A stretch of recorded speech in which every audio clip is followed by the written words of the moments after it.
You ask Tiger to solve. This deals with linear equations with one unknown.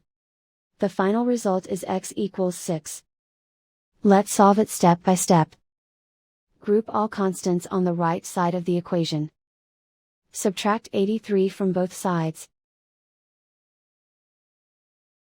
Simplify the arithmetic.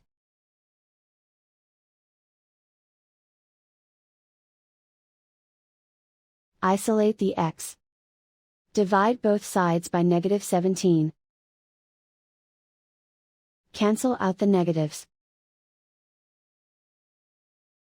Simplify the fraction.